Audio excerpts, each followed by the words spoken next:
Okay, so this is the second part because the first video kind of messed up a little bit. So we found for this one, we explained the steps. We found the cubes to fill the first layer.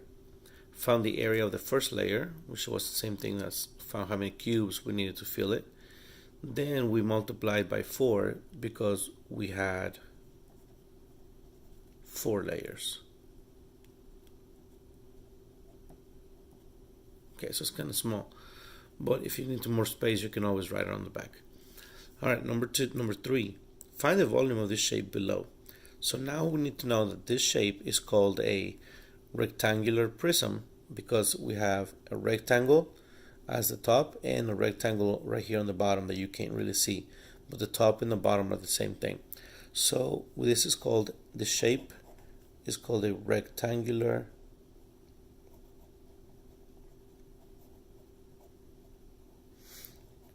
prism.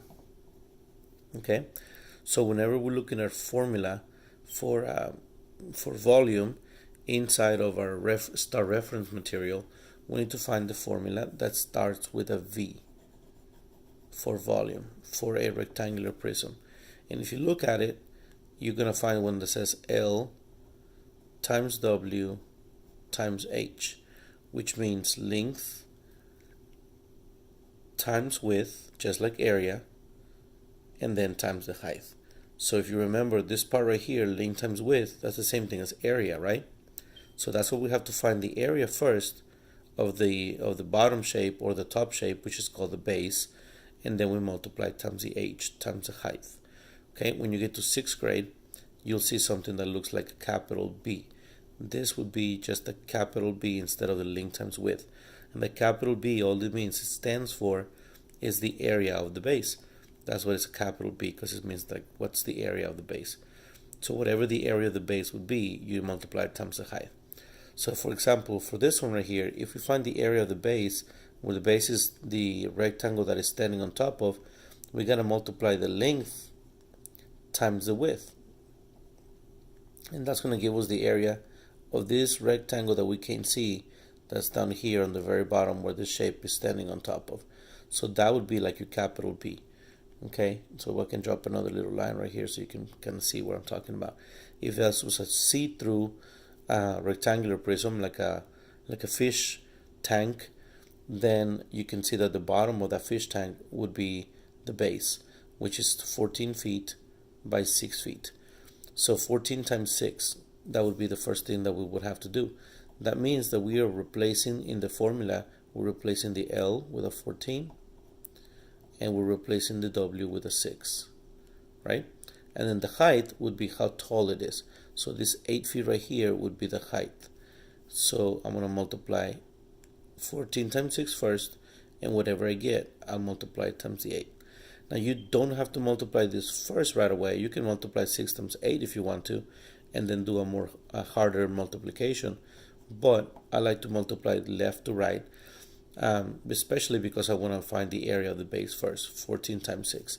So when I do that, let's see, 14 times 6. 6 times 4 is 24, carry the 2. 6 times 1 is 6, plus the 2 is 8. So I end up with 84. Now I got to multiply 84 times the 8.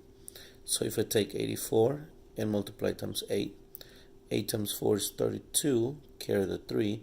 8 times 8 is 64, plus 3 gives me 67.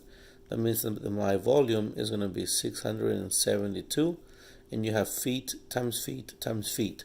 You have 3 dimensions. So it's going to be feet to the 3rd power, or cubic feet. Okay, and that's going to be my volume for that one. Now the question here says explain the steps that you took to find the volume in question 3. Well, step 1, we wrote the formula, right? The formula for volume. Step 2,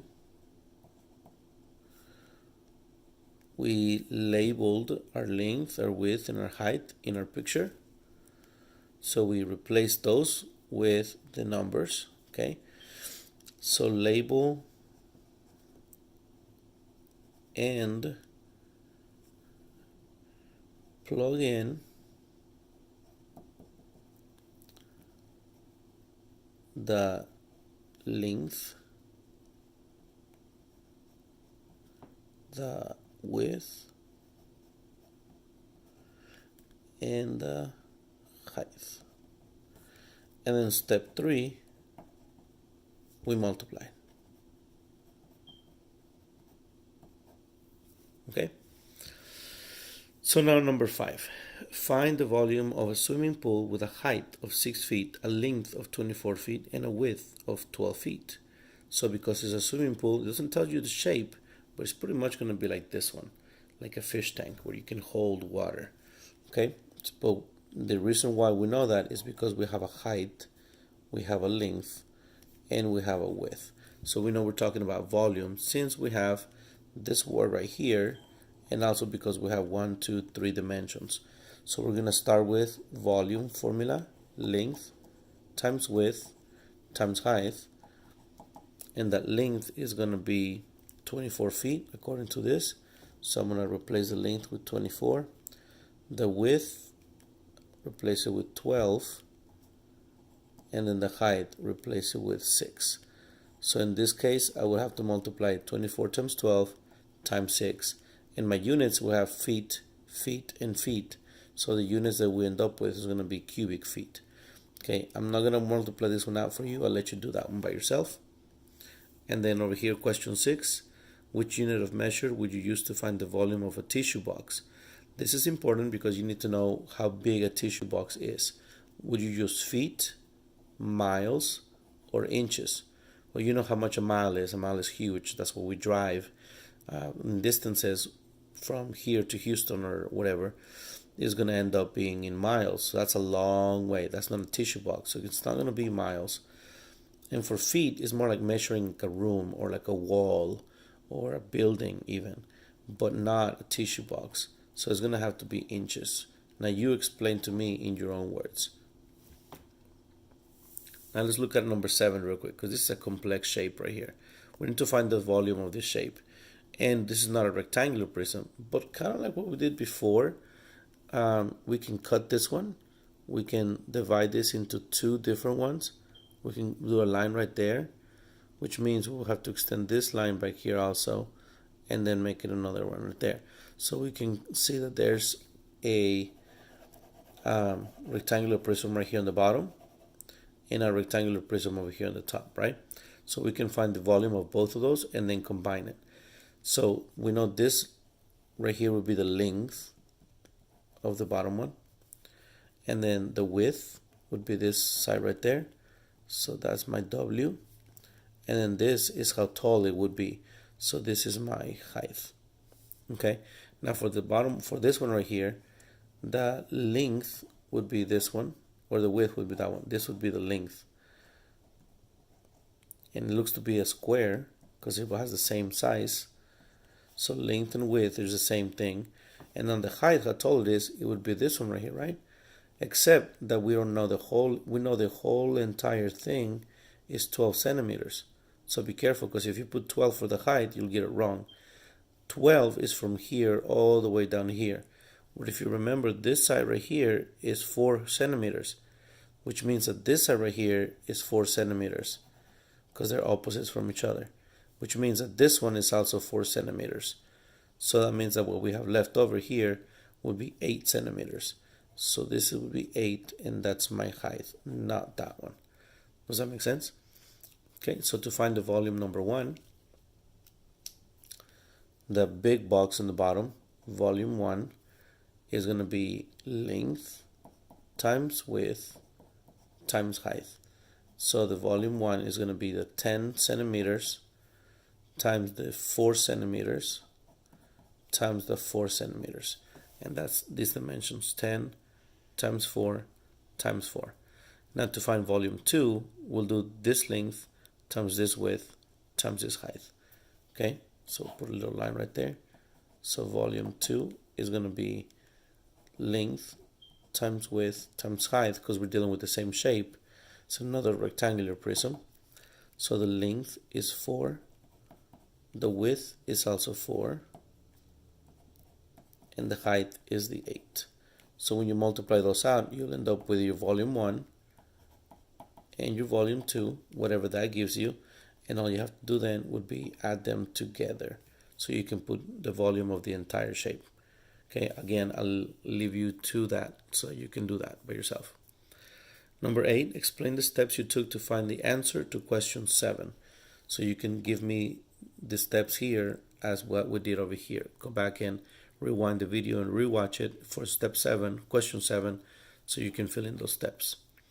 Number 9, find the volume of a right rectangular prism with a base of 36 inches squared and a height of 12 inches. So here's an important information. 36 inches squared. Remember, we measure area in square units. So that means that we already know the area. We already know the length times the width. So if the volume of the rectangular prism is length times width times height, we already know this part right there. We don't have to multiply these two numbers because they give us the answer. That's the area of it. So that's going to be 36. That length times width, that's the area, times the height. And the height is 12 inches. So I'm just going to multiply 36 times 12. And it becomes a lot easier for us because they gave us the base, the area of the base already, which is this right there. That's what I was telling you about, that in 6th grade is going to look like this. That's going to be just a capital B instead of the length times width. So they just gave us the capital B right there. Okay, so I'll leave you to that one to end up with your volume. And then finally, number 10. It says, a wedding cake designer is planning a cake for an upcoming wedding. Help them determine the total volume of the cake. So you can see you have 3 layers of the cake. You have the bottom layer, the middle layer, and the top layer. So to find the volume of each, you have to multiply its length times its width times its height. This length times its width times its height. And that length times its width times its height. So you have to find all 3 volumes and then add them together to find it all out. Okay, so find volume 1, volume 2, volume 3, and then you're going to add them all up. So volume 1 plus volume 2 plus volume 3. That's going to be the answer to the question right here. Whatever that gives you, that's going to be your answer. We'll call this one volume 1, we'll call this one volume 2, and we'll call this one volume 3. Okay, so go ahead and multiply those out, see what you get, and then you're going to add them all together to give you the answer that we need right there. All right, hopefully this helped you with volume. It's a pretty easy concept. Just remember that volume will have cubic units. One of the words that you need to know for volume is fill, and there's more words that means volume, and we'll talk about that in a different video.